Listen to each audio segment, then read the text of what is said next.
There are a lot of romance visual novels on the market at the moment, but World End Syndrome is one that's definitely a little bit special. This is not just because of its absolutely gorgeous visuals or its intriguing characters. Instead, it's the way that it wonderfully blends together breezy romantic storylines with deliciously dark Japanese folklore. This is one of those visual novels that is very hard to put down once you start. Summer of Love. The protagonist is a transfer student who has moved to a quiet Japanese coastal town. The town is one of those quaint sort of places with many strange local legends and customs. One of the weirdest is the legend of the Yomibito. Once every 100 years or so, resurrected spirits will return to the town to cause misfortune. Just to be clear, by misfortune, we mean that they will massacre the townsfolk.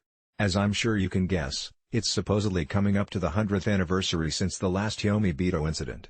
A local teacher has written a fictional novel about the town and its undead folklore, which has become a fairly big hit across the country. There's even a movie, based on the novel, being filmed in town, and it's rumored that a famous idol will be cast in the main role. There's lots happening in this sleepy town this summer, but the legend of the Yomibito is just a silly story and couldn't possibly be real. Or could it?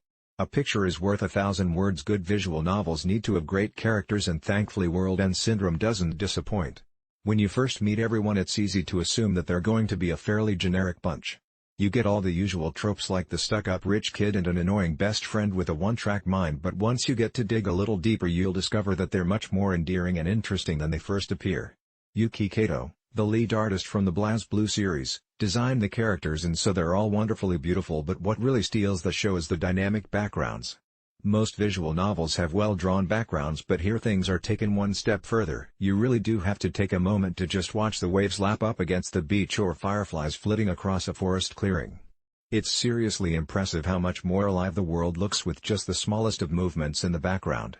The end is just the beginning. As with a lot of visual novel games, the story is a little slow to begin with. In fact, the first 4 or 5 hours of the game is just setting you up to experience the bad ending.